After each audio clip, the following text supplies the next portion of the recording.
Hello students, it's third video of this chapter, determinants. Today we will discuss how to find the area of a triangle by using determinants. We have already studied about the area of a triangle whose vertices are given. In class 10th you have studied about it. The area of a triangle whose vertices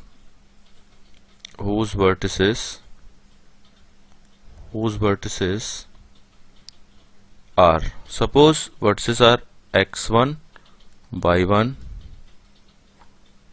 x2 y2 and x3 y3. Okay, is given by the expression. देखिए ये expression आपको पता है क्या था, half x1 y2 minus y3 plus x2 y3 minus y1 plus x3 y1 minus y2. ये आपका triangle का एरिया निकालने के लिए एक्सप्रेशन था. ये जो ट्रायंगल आपको गिवन है, सपोज ABC ट्रायंगल है और इनके जो कोऑर्डिनेट्स हैं x1 y1, x2 y2 और x3 y3 दिए हुए हैं. ठीक है, जब ये कोऑर्डिनेट दिए तब ये एरिया आता था और इससे आपने 10th क्लास में कई सारे क्वेश्चन सॉल्व किए. अब डिटर्मिनेंट को कैसे हम यूज करेंगे? ओके, तो ये जो फॉर्मेट है इसको डिटर्मिनेंट में अगर आप लिखना चाहते हैं तो हम इस तरीके से लिखेंगे. देखिए डिटर्मिनेंट हमें निकालना है हाफ, आप ये करिए फर्स्ट कोऑर्डिनेट लिखिए x1 y1, सेकंड कोऑर्डिनेट लिखिए x2 y2, थर्ड कोऑर्डिनेट लिखिए x3 y3. ओके, और इधर 1 1 1 लिख दीजिए. तो ये जो डिटर्मिनेंट वैल्यू आएगी इससे वो 3 कोऑर्डिनेट्स जो दिए गए हैं उनका यूज करके डिटरमिनेंट वैल्यू जब आप निकालें तो एरिया ऑफ ट्रायंगल आपको मिल जाएगा. ठीक है, हो सकता है अभी भी आपको डाउट हो कि भाई ये कैसे आ गया एक्सप्रेशन, तो आप क्या करिए इसको एक्सपेंड कर दीजिए. ठीक है, एक्सपेंशन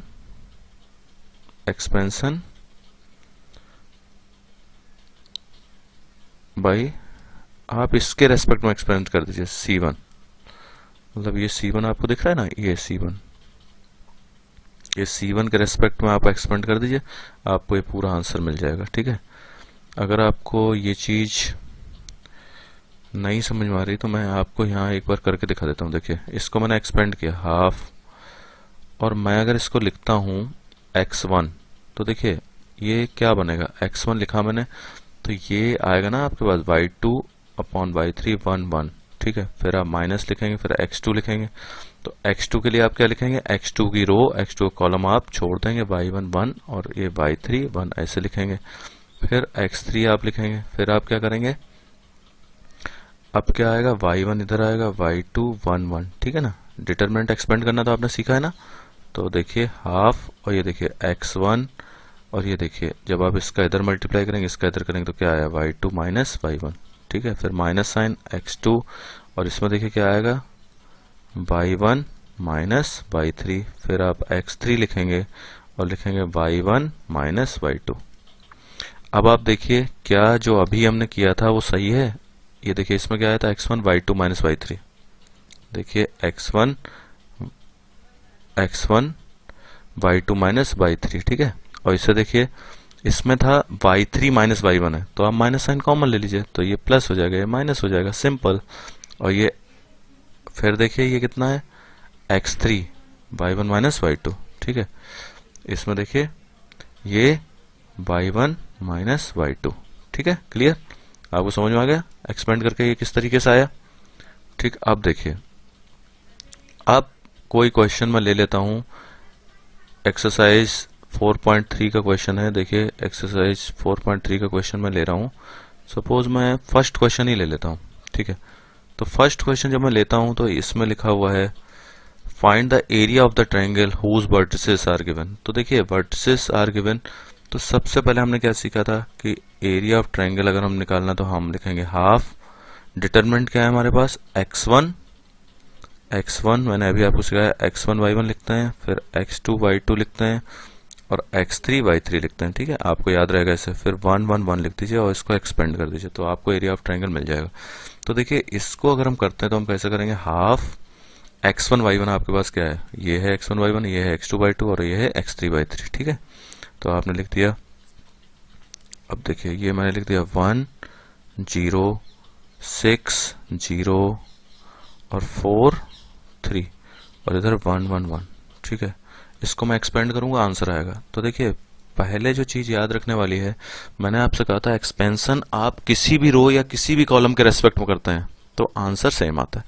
तो हम वो ढूंढते हैं ऐसा कॉलम या रो जिसमें मैक्सिमम नंबर ऑफ जीरोज हो। तो मैक्सिमम नंबर ऑफ जीरोज मुझे कहाँ मिलना है, आप देखिए आपको मैक्सिमम नंबर ऑफ जीरोज मिलना है कॉलम 2 में। तो आप इसी के रेस्पेक्ट में इसको एक्सपेंड कर दीजिए। ठीक है, इसको हम क्या करेंगे, एक्सपेंड कर देंगे विद रेस्पेक्ट टू C2। ठीक है ना, आप एक्सपेंड कर दीजिए। तो जब आप एक्सपेंड करेंगे, एक्सपेंडिंग अलोंग सेकेंड कॉलम, ठीक है, लिख भी दीजिए expanding along second column. Okay, तो देखिए इसको जब आप एक्सपेंड करेंगे तो किस तरीके से आएगा, इसको आप ऐसे लिख लीजिए, ये देखिए 0 आएगा पहले, तो इसके अंदर लिखने की जरूरत नहीं है। फिर ये देखिए इधर साइन कैसे लगाएंगे, ये साइन थे ना, plus minus plus minus plus minus और प्लस माइनस प्लस। तो देखिए इसमें पहले माइनस साइन आएगा, इधर प्लस का साइन है और 0 लिखा आपने, उसके बाद क्या आएगा, इसे लिखने की जरूरत नहीं क्योंकि 0 मल्टीप्लाई हुआ 0 लिख, तो हम टाइम क्यों अपना वेस्ट करें। अब देखिए 3 आया, तो 3 जब आया तो 3 का रो और 3 का कॉलम हमने हाइड कर लिया। क्या बचा वो लिख लीजिए, देखिए ये बचा हमारे पास 1 6 1 1, ये बच रहा है। ठीक है, और ये आया देखिए, अब देखें जरा, ये हमने किया 1/2 और ये तो 0 0 हो गया, इसको तो छोड़ दीजिए, तो ये कितना आ गया -3। ठीक है ना, ये जो है मैट्रिक्स का साइन नहीं है, ये मैंने ब्रैकेट बनाया है। ठीक है, -3 और इसके बाद आपने इसमें मल्टीप्लाई किया, 1 × 1 क्या हुआ 1, फिर माइनस साइन, 6 × 1 क्या हुआ 6। ओके, ये देखिए ये आ गया, तो ये देखिए कितना आ रहा है हाफ और ये आपका आ जाएगा -3 और -5, तो जाएगा 15/2। 15/2 आपका ये आंसर आ गया। ठीक है, आपको समझ में आ गई बात कैसे किया। एक क्वेश्चन हम लोग और कर लेते हैं, कोई ऐसी बात नहीं है। देखिए एक क्वेश्चन, चलिए थर्ड ले लेता हूं। अब डायरेक्ट करते हैं इसको। ओके, ऐसे लिखा x1 y1 x2 y2 और x3 y3। ओके, और 1 1 1। ओके, ये देखिए ये लिखा और इधर हाफ लिख दिया। Okay, area of triangle find करना। अब तो देखिए कोई जीरोज है नहीं, तो आप किसी भी रो या किसी भी कॉलम के रेस्पेक्ट में आप इसको ओपन कर दीजिए। ओके, तो मैंने क्या किया, रो 1 ले लेता हूं। तो रो 1 में -2, तो ये line first row first column को आपने हाइड कर लिया, क्या आपको दिखेगा 2 1 -8 1। ठीक है, फिर -3 आएगा, तो माइनस माइनस प्लस होगा क्योंकि ये ऑलरेडी माइनस का 3 है, इसको भी आप हाइड कर लीजिए, तो क्या हुआ 3 -1 1 1। ठीक है,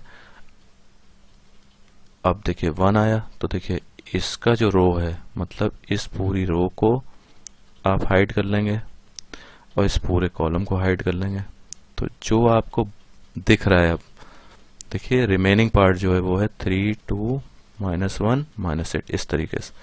ये देखिए इस तरीके से हम एरिया निकालेंगे। ओके, तो देखिए ये आप देखिए इसको हमने लिखा हाफ और ये देखिए -2 और ब्रैकेट में क्या आएगा 2 × 1, 2 माइनस साइन लगाएंगे, 8 × 1 मतलब -8। ठीक है ना, तो ये देखिए -8 है तो +8 हो जाएगा, माइनस ऑलरेडी था, +3। अब देखिए 3 × 1 3 माइनस साइन लगाया, -1 × 1 1, तो ये प्लस का 1 आ गया, +1, अब देखिए 8 × 3 -24, और इसको इसमें मल्टीप्लाई करें क्या आएगा +2। ओके, ये देखिए इस तरीके से है, तो ये आ गया हाफ, और ये देखिए 8 + 2 10 × -20 हो गया। ये देखिए 4 3 = 12, और इसको आप देखिए 24 + 2 -22, ये देखिए इस तरीके से आपका ये आया। ठीक है, तो देखिए हाफ, और इसको आप सॉल्व कर लीजिए तो ये आ गया -30। ठीक है, -30 आ गया। ओके, ये आ गया -15, -15 आया। लेकिन जब हम आंसर लिखेंगे तो एरिया जो होगा, आंसर जब आप लिखेंगे, एरिया आपको पता है हमेशा पॉजिटिव हम कंसीडर करते हैं, तो इसका जो एरिया आएगा वो आंसर हम लिखेंगे 15। ओके, समझ में आ गई बात आपको? 15 आंसर लिखेंगे क्योंकि एरिया को हम हमेशा पॉजिटिव कंसीडर करते हैं। ओके, अब देखिए ये बहुत इंपॉर्टेंट चीज है, so that the points are collinear. Points are collinear, तो देखिए अब इसका डिटर्मिनेंट से क्या लेना देना है भाई? तो देखिए आपने एरिया ऑफ ट्रायंगल पहले लिखा हाफ, एरिया ऑफ ट्रायंगल क्या है? फर्स्ट देखिए ये है x1/1, x2/2, x3/3। ओके, तो x1/1 मतलब a b + c, b c + a, c a + b। तो ये कोलिनियर है पॉइंट्स या नहीं है, इससे एरिया ऑफ ट्रायंगल का क्या लेना देना? तो देखिए मैं आपको बताता हूं, ध्यान से देखिए। सपोज ये 3 पॉइंट्स हैं हमारे पास। Okay, we have these 3 points, तो इनको हमने ज्वाइन कराया तो क्या होगा? एरिया ऑफ ट्रायंगल जो है ये आ गया। ठीक है, अब सपोज ये 3 पॉइंट्स कोलिनियर हैं, कोलिनियर मीन्स एक ही लाइन में है, तो इनको अगर आप ज्वाइन करेंगे तो क्या होगा? एरिया आपका क्या आएगा? 0। एरिया ऑफ ट्रायंगल का हम लोगों ने फार्मूला लगाया, लेकिन ये कोलिनियर अगर होंगे तो इसका एरिया 0 हो जाएगा, क्योंकि लाइन का एरिया हम लोग 0 कंसीडर करते हैं। ठीक है, तो हम इसका क्या करेंगे? एरिया ऑफ ट्रायंगल निकाल के देखेंगे, अगर वो 0 आ रहा है तो इसका मतलब ये हुआ कि ये कोलिनियर है। आपको ये कंसेप्ट समझ में आ रहा है? ठीक है, तो देखिए अब हम लोग क्या करते हैं, अब इसको हम सॉल्व करेंगे, तो आप इसको एक्सपेंड कर दीजिए। ठीक है, इसको हम एक्सपेंड कर देते हैं।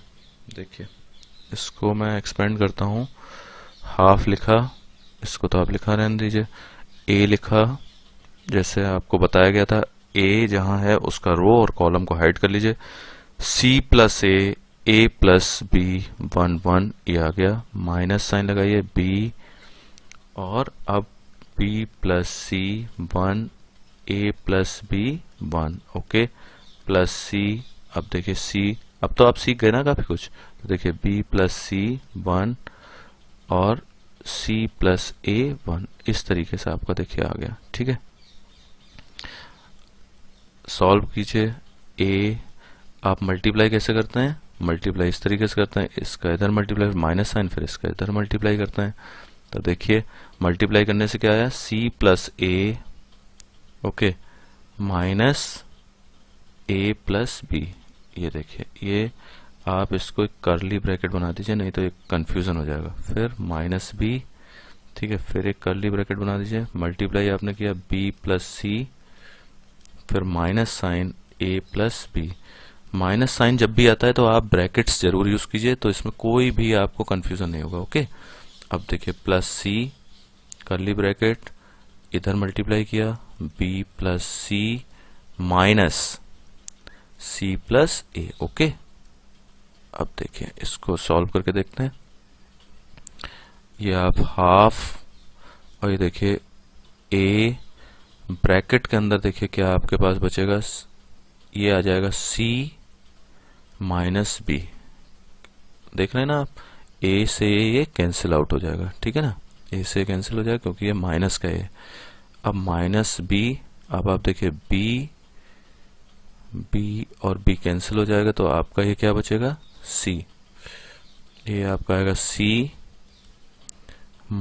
- a। ओके, प्लस c, ये देखिए c to c cancel, b - a। Okay, ये देखिए, अब देखिए हाफ, ये आ गया ac - ab - bc + ba plus C B minus A C. Okay, तो देखिए A C cancel, B C cancel, B A cancel, means half into zero means zero. Clear हो गया? Now you can say the area of triangle found by three collinear points is zero. Okay, now we can say these 3 points are collinear. Clear? देखिए, find the value of K of if area of triangle is 4 square units. Okay, 4 square units आपको जो है area of triangle given है।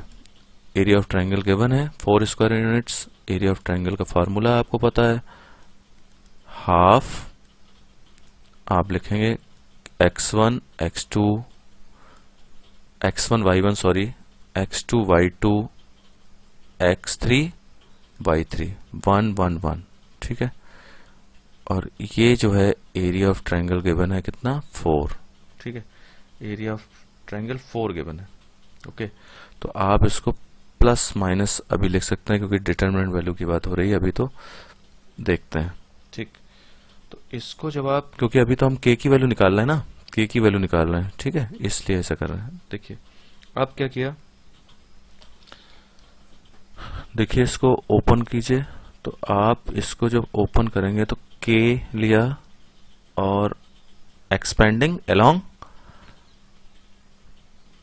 R1 कर दीजिए, expanding along R1 first row, तो ये आ जाएगा 0 1 2 1। ओके, माइनस 0, तो इसमें मुझे नहीं लगता लिखने की जरूरत है, 1 लिखिए तो जाएगा 4 0 0 2। ओके, ये देखिए ये आप इसको लिखना चाहते हैं तो लिख दीजिए 4 0 1 1। ओके, देखिए ये प्लस माइनस 4 है, हाफ आप इसको सॉल्व करेंगे, के ये आएगा आपका 0 माइनस 2 माइनस 0, तो ये तो 0 होना ही है, तो प्लस 1 8 माइनस 0। ओके, ये देखिए, तो देखिए प्लस माइनस 4 हाफ, ये देखिए माइनस 2k प्लस 8।